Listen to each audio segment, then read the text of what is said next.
విశాఖలో జరుగుతున్న బిజినెస్ సమ్మిట్లో రాష్ట్రానికి పెట్టుబడుల వరద వస్తుందని చెప్పుకోవచ్చు. ఎందుకంటే లక్షల కోట్ల రూపాయల పెట్టుబడులు ఆంధ్రప్రదేశ్కి వచ్చాయి. అయితే ఇవన్నీ కూడా అంకెల గణాంకాల రూపంలోనే ఉంటాయా? నిజంగా రాష్ట్రానికి పెట్టుబడులు వస్తాయా? ఎందుకంటే గత పరిస్థితి, గత చరిత్ర కూడా చూసుకుంటే గతంలో వైసీపీ పాలన కూడా రాష్ట్రానికి 1,00,000 కోట్ల పెట్టుబడి వచ్చిందనేది గతంలో చెప్పారు. కానీ గతానికి ఇప్పటికీ తేడా ఏంటి తెలుసుకునే ప్రయత్నం చేద్దాం. మనతో సీనియర్ రాజకీయ విశ్లేషకులు, అదేవిధంగా సామాజిక విశ్లేషకులు మనతో ఉన్నారు.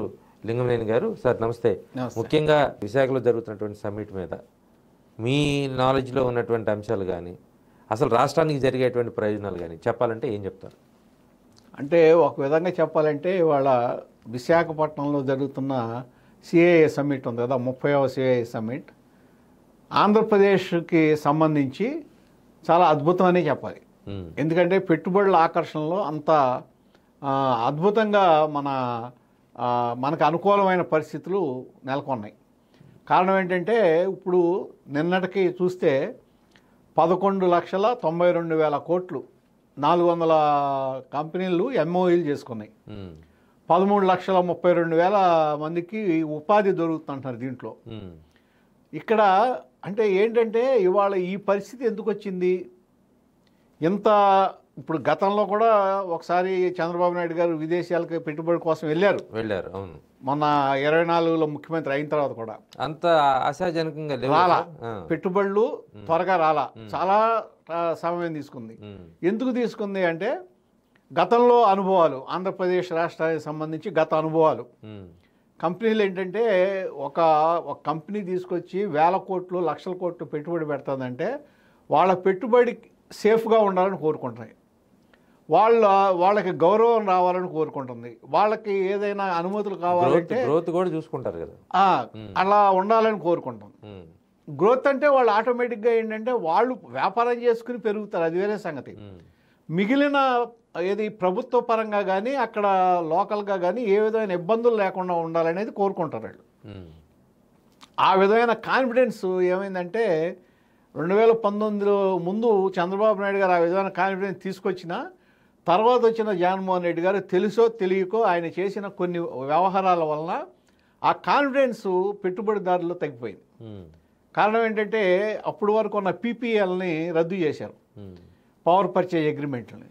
దాన్ని ఎప్పుడైతే రద్దు చేశారో దాని మూలన ఏమైంది, కొన్ని 1,000 కోట్లు పెట్టుబడులు పెడతారు వాళ్ళు. ఒక్కసారి మీరు వచ్చి రద్దు చేయటం అంటే అదే ఆషామాషి వ్యవహారం కదే. ఒక చిన్న షాప్ పెట్టి తీయాలంటే వాళ్ళకు బోర్డని కండిషన్స్ ఉంటాయి. పీపీఎల్ని ఆ విధంగా రద్దు చేయటం వలన వాళ్ళు కోర్టుకు వెళ్ళారు. ఆఖరికి జగన్మోహన్ రెడ్డి గారు ప్రజల సొమ్ము 900 కోట్లు పెనాల్టీ రూపంలో వాళ్ళకి కట్టారు. అది అయితే ఏమైందంటే పెట్టుబడిదారుల్లో ఇది వ్యాపించింది. సరే, ఆంధ్రప్రదేశ్ రాష్ట్రంలో ఒక చిన్న డౌట్. ఏ రాష్ట్ర ప్రభుత్వం అయినా పెట్టుబడులు ఆకర్షించాలి, మన రాష్ట్రానికి పెట్టుబడులు వస్తే, కొత్త సంస్థలు వస్తే ఉపాధి పెరుగుద్ది, అంటే ఆదాయం కూడా పెరుగుద్ది. ఎందుకు పీపీఎల్ రద్దు చేయాల్సిన పరిస్థితి ఎందుకు? ఇక్కడ ఒకటి అనుభవ రాహిత్యం. ఏంటంటే చంద్రబాబు నాయుడు గారు తీసుకొచ్చి చంద్రబాబు గారి కాదు, జగన్మోహన్ రెడ్డి గారు తీసుకొస్తే జగన్మోహన్ రెడ్డి గారి కాదు, ఏది తీసుకొచ్చినా ఆంధ్రప్రదేశ్ ప్రభుత్వాన్ని. అవును, అది మర్చిపోయారు. చంద్రబాబు గారు పెట్టుబడులు తీసుకొచ్చాడు కాబట్టి ఆ పెట్టుబడుల్ని మనం ఏదో చేయాలా, దానికి అలా కండిషన్స్ పెట్టాలి, ఇవన్నీ తప్పు, రాంగ్ నోషన్స్. దాని మూలాన జరిగిన నష్టమే పెట్టుబడులు తర్వాత రాకపోవటం.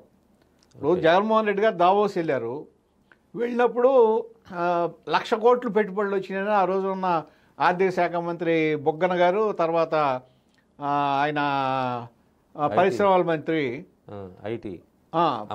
పరిశ్రమల మంత్రి అమర్నాథ్ గారు చెప్పారు.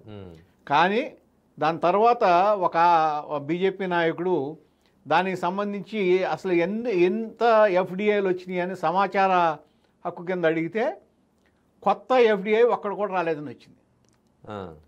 అంటే పాత ఎఫ్డిఐలు కంటిన్యూ అయినాయి తప్ప కొత్తగా ఒక ఎఫ్డిఐ రాలేదంటే ఒక పెట్టుబడి రాలేదని వచ్చింది. ఇది రికార్డుగా ఉన్న స్టేట్మెంట్స్ అయ్యి.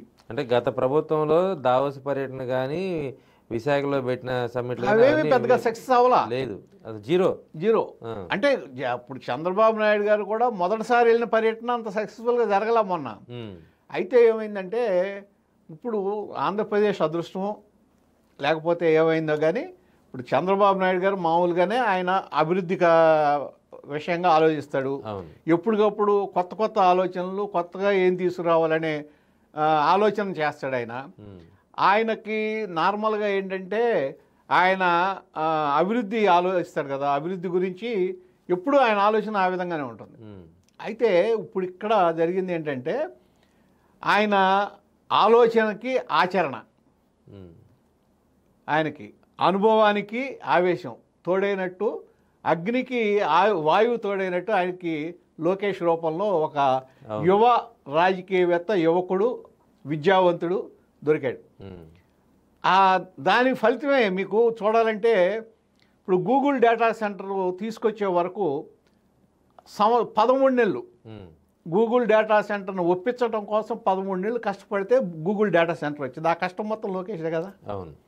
అంటే ఒక్క గూగుల్ డేటా సెంటర్ వచ్చిన తర్వాత 1,33,000 కోట్లు FDI, అతి పెద్ద పెట్టుబడి భారతదేశంలో. అది వచ్చిన తర్వాత ఒక్కసారి మీకు ఏమైందంటే ఆంధ్రప్రదేశ్కి సంబంధించి ఆ పెట్టుబడిదారుల ఆలోచనలు మారిపోయి. అవును సార్, గూగుల్ ఇక్కడ ఇన్వెస్ట్ చేస్తుంది. ఇన్వెస్ట్మెంట్ ఎప్పుడైతే జరిగిందో ఇప్పుడు గూగుల్ ఇన్వెస్ట్ చేసింది. ఇన్వెస్ట్ చేసిన వెంటనే దానికి అనుబంధంగా సిఫీ, ఎందుకంటే దానికి నెట్వర్కింగ్ ఏర్పాటు చేయాలి. అది ఒక డేటా సెంటర్ ఏర్పాటు చేయడానికి 600 మెగావాట్లు అది ముందుకు వచ్చింది. తర్వాత గ్రీన్ ఎనర్జీ సప్లై చేయడానికి, తర్వాత వాళ్ళకి ఈ కన్స్ట్రక్షన్ ఇవన్నీ చేయటం కోసం అదాని 1 గిగావాట్ డేటా సెంటర్ చేయడానికి వాళ్ళు రెడీ అయ్యారు. దీనికి సంబంధించి సాఫ్ట్వేర్ సంబంధించిన సేవలు అందించడానికి, తర్వాత ఏఐకి సంబంధించి దానికి సంబంధించిన సేవలు ఇవ్వడానికి TCS 1 గిగావాట్ డేటా సెంటర్ ఏర్పాటు చేయడానికి వైజాగ్లో వచ్చింది. అంటే మొత్తం 1 గిగావాట్తో ఏది గూగుల్ డేటా సెంటర్ పెడతాం మొదలెడితే 3.6 అంటే 3,600 మెగావాట్ల డేటా సెంటర్లు రావడానికి మార్గం ఏర్పడింది. అంటే ఎప్పుడైతే పెట్టుబడులు వచ్చినాయో, ఇప్పుడు బాంబే ఇంతకుముందు ఏంటంటే 3 గిగావాట్లే బాంబేలో ఎప్పటి నుంచో ఉంది, ముంబైలో. అది ఆ 3 బాంబేనే వాళ్ళు ఏమంటారంటే సౌత్ ఈస్ట్ ఏషియాలో అతిపెద్ద డేటా సెంటర్ అంటారు. ఇప్పుడు వైజాగ్కి ఆ పరిస్థితి వచ్చే ఇది ఏర్పడింది. అంటే కారణం ఏంటంటే ఈ కార్యాచరణ విధానం, ఏదన్నా ఒక ఇది తీసుకొస్తే, ఒక MOU కుదిరితే దానికి ఇప్పుడు నిన్న చంద్రబాబు నాయుడు గారు చేసే స్టేట్మెంట్ అది, MOU అంటే కుదిరితే ఆ ప్రాజెక్ట్ మాదే, అంటే మేమే దాన్ని టేకప్ చేస్తాం, 21 రోజుల్లో అన్ని అనుమతులు ఇస్తాం, తర్వాత ఎస్క్రో ఖాతాలు ఓపెన్ చేసి దాని ద్వారా మీకు ఇన్సెంటివ్స్ అన్ని ఇమీడియట్గా ఎప్పటికప్పుడు అదే ఖాతాలో వేసేస్తారు. అంటే ఏంటంటే ఇవన్నీ వాళ్ళకి కాన్ఫిడెన్స్ పెంచుతాయి. ఎప్పుడైతే అటు పెరిగిందో ఒకరికొకరు యాడ్ అయినట్టు ఇవాళ మీకు 11,92,000 కోట్లు 2 రోజుల్లో వచ్చినాయి అంటే అదేం సామాన్య విషయం కదే. పైగా వచ్చినాయి ఏమి మీకు చిన్న చిన్న కంపెనీలు కాదు, దిగ్గజ కంపెనీలు, పెద్ద పెద్ద కంపెనీలు కదా. ఒక మామూలు చిన్న కంపెనీల MNCలు వచ్చినాయి భారతదేశంలో. ఇప్పుడు రిలయన్స్, అదాని, తర్వాత ఇది మెట్టలు, ఇటువంటి చాలా అన్ని ఏది ఎంతో పెద్ద పెద్ద కంపెనీలన్నీ ఇన్వెస్ట్మెంట్ చేయడానికి రెడీగా ఉన్నాయి. భారతదేశంలో ఉన్న అగ్రశ్రేణి కంపెనీలన్నీ వచ్చినాయి, ప్రపంచంలో ఉన్న అగ్రశ్రేణి కంపెనీలు కూడా వచ్చినాయి. ఎందుకంటే ఇవాళ ఆ విధమైన పెట్టుబడులు పెడతాం మొదలైన తర్వాత ఇంకా అది ఆగదు. మీరు స్పీడ్ ఆఫ్ డూయింగ్ బిజినెస్ అంటున్నారు కదా. ఇప్పుడు మొన్నటిదాకా ఏంటంటే ఈజ్ ఆఫ్ డూయింగ్ బిజినెస్, ఇప్పుడు స్పీడ్ ఆఫ్ డూయింగ్ బిజినెస్. అంటే 21 డేస్లో మొత్తం అనుమతులు ఇవ్వాలి. అలాగే ఏం కండిషన్స్ పెడుతున్నారు, గ్రౌండింగ్ కూడా చేయాలి మీరు వెంటనే అంటున్నారు. ఊరికే MOU కుదుర్చుకుని ఖాళీగా ఉంటాం కాదు, గ్రౌండింగ్ చేయాలి, మేము వెంటనే మీకు కావాల్సిన ఇన్ఫ్రాస్ట్రక్చర్ ఏర్పాటు చేస్తాం, భూములు ఇస్తాం, కాబట్టి వెంటనే చేయండి అంటున్నారు. ఇవన్నీ ఏంటంటే అభివృద్ధికి మార్గదర్శకాలు అవుతున్నాయి కదా. ఇప్పుడు దీన్ని చూస్తే మనం ఇప్పుడు పరిశ్రమలు, వాణిజ్యం, తర్వాత ఎలక్ట్రానిక్స్, IT, తర్వాత మీకు ఎనర్జీ సెక్టరు, విమానయానానికి సంబంధించి దీంట్లో పెట్టుబడులు బాగా వచ్చినాయి. ఇవన్నీ చూస్తే ఇప్పుడు దీంతో పాటు ఒకటి చంద్రబాబు నాయుడు గారికి ఉన్న అలవాటు ఏంటంటే, ఒకటి రాజకీయంగా విభేదాలు ఉండొచ్చు ఆయన అభిప్రాయంతో, ఆయన రాజకీయంగా ఆయన పయనం మీద ఎవరికైనా భేదాభిప్రాయాలు ఉండొచ్చు, కానీ విజన్ మాత్రం మనం కాదనడానికి వీల్లేదు. అసలు 100%. 100%. ఎందుకంటే ఎక్కడ మనం దాన్ని ఒక బ్రాండ్ తీసుకురావాలంటే, ఆ రాష్ట్రానికి కానీ ఆ ప్రదేశానికి కానీ బ్రాండ్ తీసుకురావాలంటే ఏం చేయాలని ఆలోచిస్తాడు ముందు. హైదరాబాద్ గతంలో బ్రాండ్ తీసుకురావాలంటే, ఐటీ బ్రాండ్ తీసుకురావాలంటే మైక్రోసాఫ్ట్ తీసుకొచ్చినట్టే, అట్లాగే అమరావతికి బ్రాండ్ తీసుకురావాలంటే క్వాంటమ్ వ్యాలీని తీసుకొచ్చినట్టే, ఇప్పుడు ఐబిఎం వచ్చి క్వాంటమ్ కంప్యూటర్స్ పెడుతున్నారు కదా. ఇప్పుడు మళ్ళా 17,700 కోట్లతో అమరావతిలో క్వాంటమ్ వ్యాలీలో పాలు పంచుకోవడానికి మైక్రోసాఫ్ట్ వస్తుంది ఇప్పుడు. తర్వాత జపాన్కి సంబంధించిన కంపెనీలు వస్తున్నాయి. అంటే ఏంటి, ఒక బ్రాండ్ ఇమేజ్ ఏర్పడుతుంది ఇక్కడ. అట్లాగే వైజాగ్ ఏమైంది, ఎప్పుడైతే గూగుల్ డేటా సెంటర్ వచ్చిందో అదొక బ్రాండ్ ఇమేజ్. ఆటోమేటిక్గా ఇవాళ ఇప్పుడు 5.6 గిగావాట్లకు సంబంధించి ఉన్నాయి. ఇప్పుడు రిలయన్స్ ఒకటి 1 గిగావాట్ది పెడతామంటున్నారు. అట్లాగే ఇప్పుడు బ్రూక్స్ ఫీల్డ్ చాలా పెద్ద కంపెనీ, వాళ్ళు కూడా 1 గిగావాట్ 1,10,000 కోట్లతో 1 గిగావాట్ డేటా సెంటర్ పెడతామంటున్నారు. అంటే ఇప్పటికి 5.6 గిగావాట్స్ డేటా సెంటర్కి ఎంఓయూలు కుదిరి గ్రౌండ్ అవుతాయి. దీనికి మళ్ళీ చంద్రబాబు నాయుడు ఏం చెప్తున్నాడు, రాబోయే 2-3 రోజుల్లో 3,53,000 కోట్ల పెట్టుబడితో ఇంకొక 5 గిగావాట్ల డేటా సెంటర్ వచ్చే అవకాశం ఉంది అని చెప్తున్నాడు. అదేం కంపెనీ సార్? అది చెప్పలా, అంటే ఏదో వస్తాయి 5 గిగావాట్లకు సంబంధించి. అంటే ఏంటి, అప్పుడు 10 గిగావాట్లు అంటే సామాన్యంగా అది 10 గిగావాట్ల డేటా సెంటర్ అంటే కమర్షియల్ దీంట్లోనే మొత్తం భారతదేశానికే తలమానికం అయిపోతుంది డేటా సెంటర్స్లో. అటువంటి పరిస్థితి. అంటే దీన్ని ఏమంటారంటే ఇదే విజన్. అంటే ఎక్కడ దేన్ని తీసుకురావాలి, దానికి తోడు ఇప్పుడు హైదరాబాద్లో జీనోమ్ వ్యాలీ, ఆయన అక్కడ ముఖ్యమంత్రిగా ఉమ్మడి రాష్ట్ర ముఖ్యమంత్రి, జీనోమ్ వ్యాలీ వస్తే దాంట్లో ఏదైతే భారత్ బయోటెక్ ఉందో ఆ భారత్ బయోటెక్ ప్రపంచం మొత్తం అతలాకుతలం అయిపోతుంటే ఇది కరోనా ఇది ఉన్నప్పుడు రికార్డ్ టైంలో వ్యాక్సిన్ తయారు చేసి భారతదేశాన్ని సగర్వంగా నిలబెట్టింది ప్రపంచ దేశాలకి, ఆఫ్రికన్ కంట్రీస్కి కూడా ఎక్కడి నుంచి ఇచ్చారు అక్కడ అది. అట్లాగే తర్వాత 2014లో ఆంధ్రప్రదేశ్ ముఖ్యమంత్రిగా అయిన తర్వాత ఇక్కడ విశాఖపట్నానికి సంబంధించి మెట్రిక్ సిటీ ఏర్పాటు చేశారు. ఆ మెట్రిక్ సిటీలోనే అవసరమైన ఈ కరోనా సమయంలో కూడా అవసరమైన మెడికల్ కిట్స్ అన్నీ అక్కడి నుంచి అందినాయి. అంటే నేను అనేది ఏంటంటే దూరదృష్టికి ఏదైతే దూరదృష్టి నిదర్శనం అది. ఇప్పుడేం చేస్తున్నారు, వారోకల్ సంబంధించి అక్కడ డ్రోన్ సిటీ ఏర్పాటు చేయాలి, అట్లాగే తిరుపతి దగ్గర స్పేస్ సిటీ ఏర్పాటు చేయాలి. అంటే ఈ రెండు అసలు భారతదేశంలో ఇంతవరకు లేవు. ఫస్ట్ ఆఫ్ ఇట్స్ కైండ్ ఈ రెండు ఏర్పాటు చేస్తున్నారు. కేంద్ర ప్రభుత్వం దానికి సహకారం అందించాలన్నారు. పీయూష్ గోయల్ గారు ఇవ్వటానికి ఆయన రెడీ అయ్యారు. ఆయనే చెప్పాడు ఇది ఏమి సాధారణమైనవి కాదు. అంటే రాబోయే రోజుల్లో డ్రోన్స్ మీరు చూశారు మొన్న, వాటి యూసేజ్ కూడా చాలా యూసేజ్ కాదు, మొన్న చూశారు కదా మీరు ఆపరేషన్ సింధూర్లో డ్రోన్స్ మొత్తం ఏ విధంగా పనిచేసినా చూశారు కదా. స్పేస్ సిటీ ఇప్పుడు ఇక్కడ శ్రీహరికోట దగ్గరలో ఉంది. అట్లాగే అంతకుముందు ఎట్లాగైతే ఎలక్ట్రానిక్ సిటీ ఏర్పాటు చేశారు శ్రీ సిటీలో, ఇవాళ మీరు ఇప్పుడు జపాన్ సంబంధించి ఆయన వాళ్ళ జపాన్ కంపెనీ ప్రతినిధి వచ్చారు ఒక ఆయన, జెట్రో దానికి సంబంధించి వాళ్ళకి జెట్రో అనేది వాళ్ళ ఒక అసోసియేషన్. ఆయన ఏం చెప్తున్నాడంటే మాకు సంబంధించిన జపాన్ 80% పెట్టుబడులు సిసిటీలో ఉన్నాయని. ఇప్పుడు ఇది ఎయిర్ కండిషన్ సంబంధించి భారతదేశంలో తయారయ్యే 80% ఎయిర్ కండిషనర్స్ సిటీ నుంచి వెళ్తున్నాయి. అలాగే మీరు దాదాపు 50% ఇది మన మొబైల్ ఫోన్స్ అక్కడి నుంచే వెళ్తున్నాయి. అంటే ఏంటి, ఎక్కడ ఏ విధమైన ఇది తీసుకురావాలనే దాంట్లో ఇక చంద్రబాబు నాయుడు గారికి పోటీ అనేది ఎవడు లేడు. కానీ మరి గత ప్రభుత్వం కూడా క్లెయిమ్ చేసుకుంది కదా సార్, 1,00,000 కోట్లు మేము తీసుకొచ్చామని. దావోస్ పర్యటన, దాని తర్వాత అమర్నాథ్ గారి ప్రెస్ మీట్, ఇవన్నీ చూసాం కదా. దానికి దీనికి పోల్చాలంటే ఏం చెప్తారు అసలు మీరు? ఇప్పుడు ఇందాక చెప్పాక మీకు అది ఒక మీకు సమాచార కింద అడిగితే ఒక్క కొత్త ఎఫ్డిఐ కూడా రాలేదని ఇచ్చారు ఆ రోజున. అంటే ఇప్పుడు నేను ఇందాక అన్నాను కదా, ఈ జపాన్ ప్రతినిధి ఆయనే చెప్తున్నాడు కదా, అంతకుముందు ఆంధ్రప్రదేశ్కి ఎఫ్డిఐలు వస్తే, జపాను మా పెట్టుబడులు వస్తే, తర్వాత అవన్నీ 2019 తర్వాత తమిళనాడుకి తరలినాయి, మళ్ళీ ఇప్పుడు ఇక్కడ పెడతామని చెప్తున్నారు వాళ్ళు. అంటే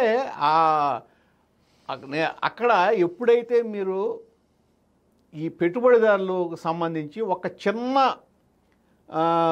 కుదుపు వచ్చినా సరే వాళ్ళు సహించరు. అవును, అంతే కదా సార్, బిజినెస్ కంపెనీస్ ఎప్పుడైనా అంతే. అవును, అటువంటిది అనాలోచితంగా పీపీపీలను రద్దు చేసి లేనిపోని పరిస్థితి తెచ్చుకుని మీకున్న కాన్ఫిడెన్స్ పోగొట్టుకున్నారు. ఆ కాన్ఫిడెన్స్ని మళ్ళీ క్రియేట్ చేయాలంటే ఎంత సమయం పట్టింది, ఎంత శ్రమ, సంవత్సరంన్నర పైన పట్టింది, ఇంత శ్రమ, ఎంత ఎఫర్ట్ పెడితే అది కూడా ఇప్పుడు కొన్ని వాటిల్లో లోకేష్ గారు కూడా కల్పించుకుని, ఎందుకంటే ఆయన ఎట్లాగో యుఎస్లో చదివచ్చాడు, స్టాన్ఫోర్డ్ గ్రాడ్యుయేటు, కాబట్టి ఏంటంటే వాళ్ళకి తెలుసు కార్పొరేట్ స్టైల్ ఆఫ్ ఫంక్షనింగ్ ఎట్టుంటుందో.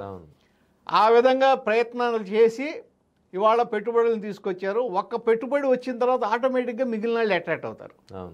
ఒకసారి కనుక ఒక పెద్ద పెట్టుబడి ఏదైనా పెద్ద కంపెనీ కనుక అట్రాక్ట్ అయితే మిగిలిన ఆటోమేటిక్గా అట్రాక్ట్ అవుతారు. ఇప్పుడు జరుగుతుంది అదే.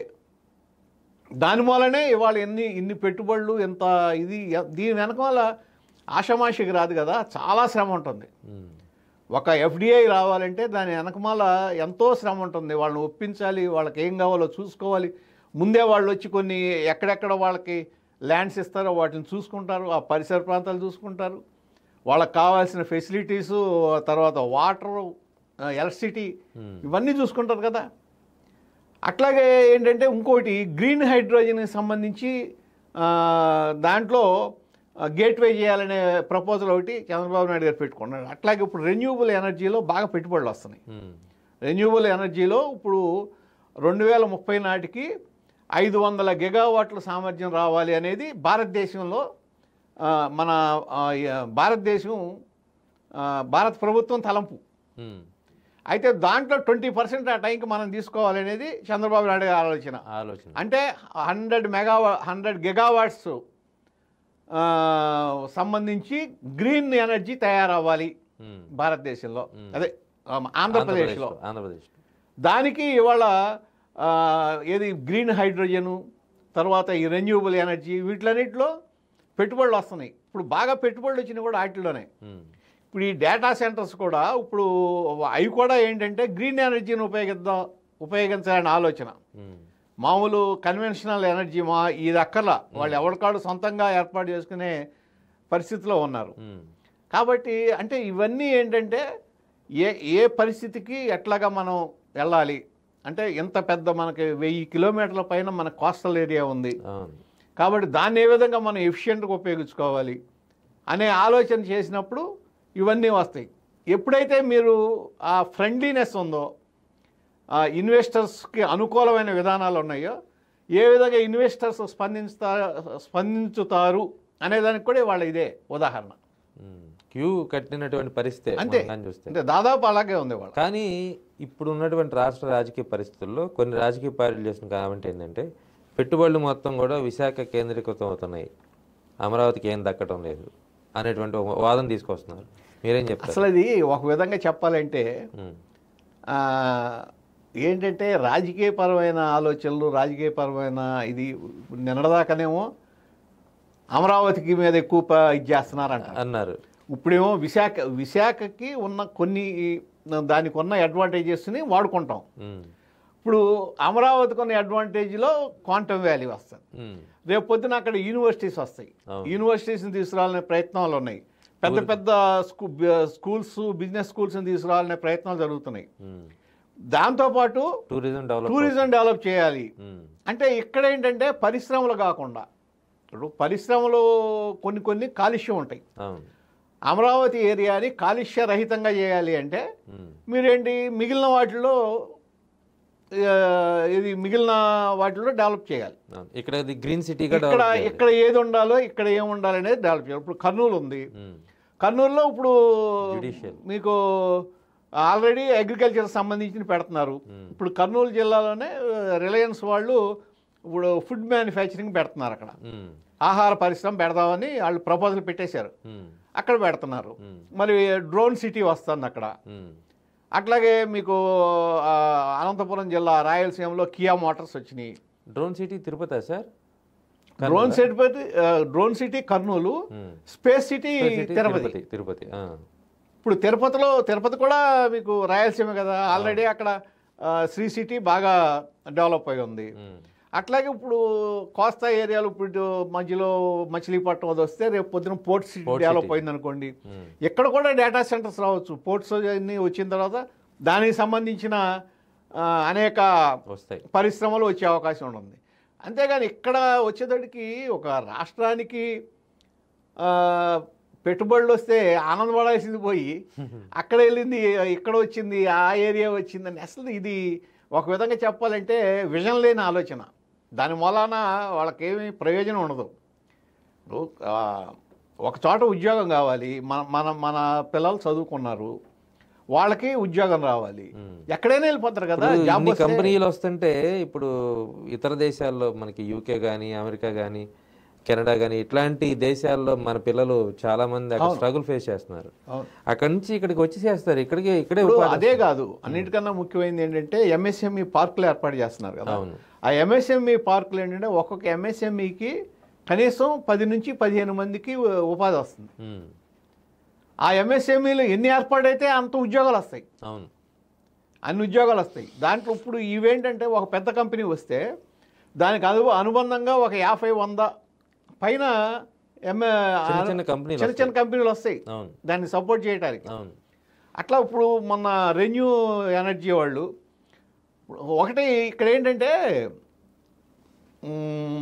యంగ్స్టర్స్కిను దీనికి తేడా ఏంటంటే చంద్రబాబు నాయుడు గారి అనుభవం ఉంది, ఆయన పైన ఆయన చేసుకుంటూ వెళ్ళిపోతాడు. లోకేష్ ఏంటంటే ఇంకా యంగ్స్టర్ కదా కాబట్టి ముందు ఒక టీజర్ రిలీజ్ చేస్తున్నాడు.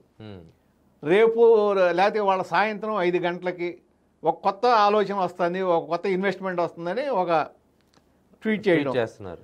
ఆ మరుసటి రోజు సాయంత్రానికల్లా ఇవాళ రెన్యూ వాళ్ళు వచ్చి మేము ఇదిగో పెట్టుబడులు పెడుతున్నాం 82,000 కోట్లు అని వాళ్ళు చెప్తున్నారు. మళ్ళీ నిన్నేదో పెట్టిన తర్వాత ఏమైంది, బ్రూక్స్ ఫీల్డ్ వచ్చింది.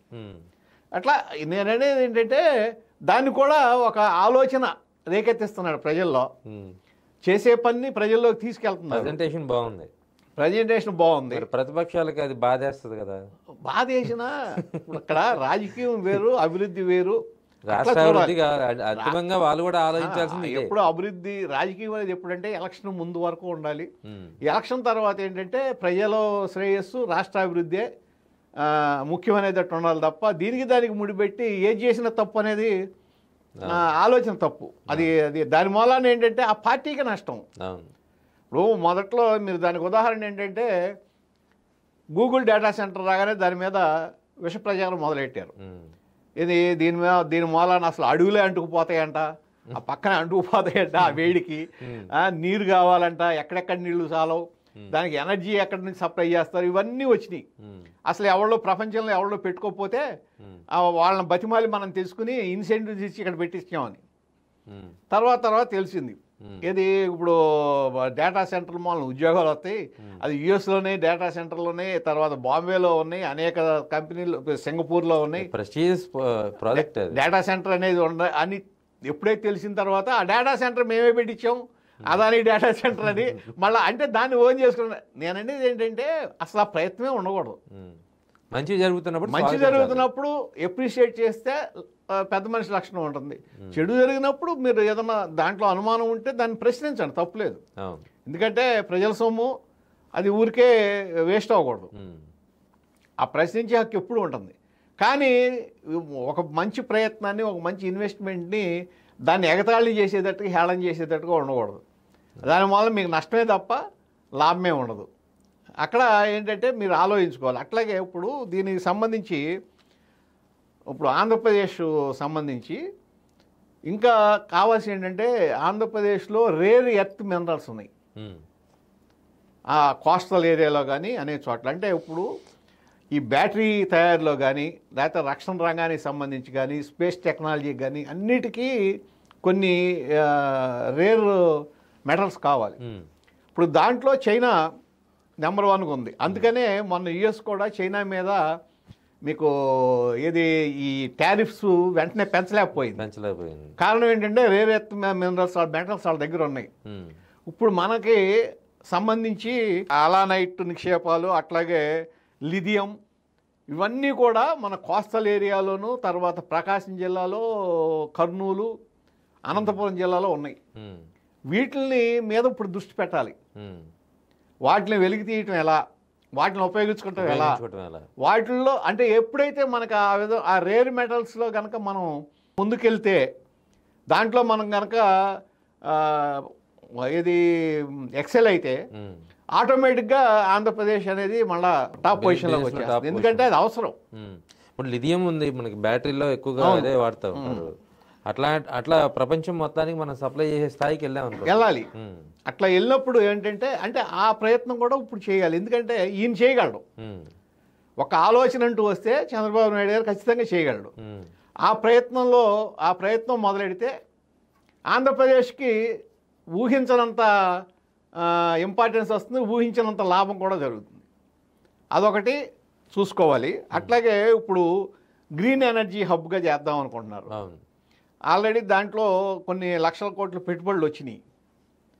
అది కూడా ఏంటంటే ఎప్పుడైతే మీకు ఈ గ్రీన్ ఎనర్జీ అనేది డెవలప్ అయ్యిందో, క్లీన్ అండ్ గ్రీన్ ఎనర్జీ వచ్చిన తర్వాత ఏమవుతుందంటే మీకు దాని వలన కూడా గ్రీన్ పాయింట్స్ పెరుగుతాయి ఆంధ్రప్రదేశ్కి. దాని వలన కూడా ఏంటంటే ఎక్కడ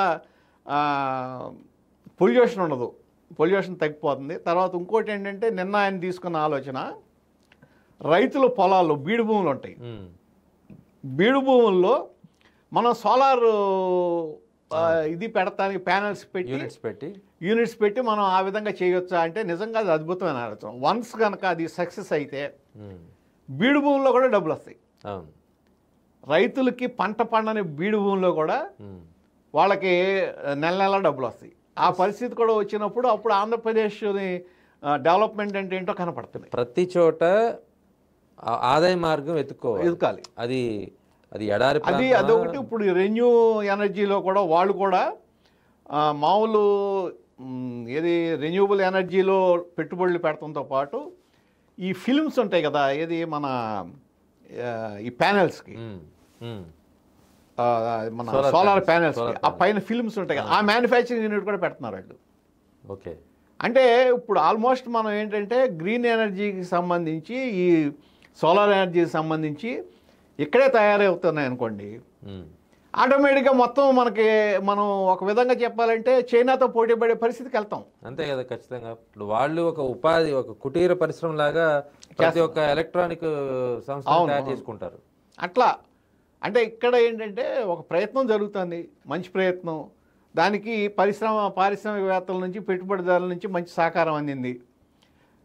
మరి ఇవాళ ఎన్ని పెట్టుబడులు వస్తాయో మనకు తెలియదు. నిన్నటి వరకు అయితే 11,92,000 కోట్ల పెట్టుబడులు ఒక్క రోజులో. 15 లక్షలకు దాట. ఇప్పుడు అంటే ఇంకొక 5 లక్షలు వచ్చేటట్టున్నారు. అంటే 14-15 లక్షల పెట్టుబడులకి ఎండ్ అవ్వచ్చు. ఇప్పటికి ఆంధ్రప్రదేశ్లో 20 లక్షల కోట్లు పెట్టుబడులు వచ్చినాయి. అంటే చంద్రబాబు నాయుడు గారు ముఖ్యమంత్రి అయిన దగ్గర నుంచి. కాబట్టి ఇది ఇలాగే కొనసాగితే, ఇది ఎలా కొనసాగాలని కోరుకుందాం, ఇలాగే కొనసాగాలి. ఈ అభివృద్ధి కొనసాగితే ఆంధ్రప్రదేశ్ రాష్ట్రంలో ఇప్పుడు ప్రతి ఒక్కళ్ళు డేటా సెంటర్తో పాటు, ఏఐతో పాటు అందరూ కూడా స్కిల్ డెవలప్మెంట్ సెంటర్ పెడతానికి కూడా ముందుకు వస్తాం. ఇప్పుడు మనకి కష్టపడే యువత ఉంది, చదువుకున్న వాళ్ళు ఉన్నారు, కానీ ఏంటంటే స్కిల్స్ కొద్దిగా తక్కువ ఉన్నాయి. ఆ స్కిల్స్ని కనుక డెవలప్ చేస్తే ప్రపంచంలో ఎక్కడికైనా సరే వెళ్ళి మనం నిలబడగలిగిన పరిస్థితి ఆంధ్రప్రదేశ్ యువకులకు వస్తుంది. ఆ రోజు రావాలని కోరుకుందాం. అలాగే. సో మొత్తంగా అభివృద్ధిలో ఆంధ్రప్రదేశ్ చైనాతో పోటీ పడే స్థాయికి వెళ్ళబోతోంది. ఎందుకంటే ఇక్కడ ఉన్నటువంటి ప్రతి అంశాన్ని, ప్రతి ప్రాంతాన్ని కూడా ఒక ఉపాధి మార్గంగా, ఒక పెట్టుబడి అంశంగా మార్చేందుకు ఆంధ్రప్రదేశ్ ప్రభుత్వం ప్రయత్నం చేస్తుంది. అదేవిధంగా అగ్నికి వాయువు తోడైనట్లుగా ఆంధ్రప్రదేశ్ ముఖ్యమంత్రికి నారా లోకేష్ మంత్రి రూపంలో ఆయన పెట్టుబడులను ఆకర్షించడానికి కానీ ఇతర దేశాల్లో ఉన్న సంస్థలని భారతదేశానికి ముఖ్యంగా ఆంధ్రప్రదేశ్కి ఆహ్వానించడంలోనూ కానీ కీలక భూమిక పోషిస్తున్నారు. తద్వారా ఆంధ్రప్రదేశ్కి పెట్టుబడుల వరద వస్తుంది. అదే ప్రస్తుతం విశాఖలో జరుగుతుందనేది సీనియర్ విశ్లేషకులు చేస్తున్నటువంటి కామెంట్.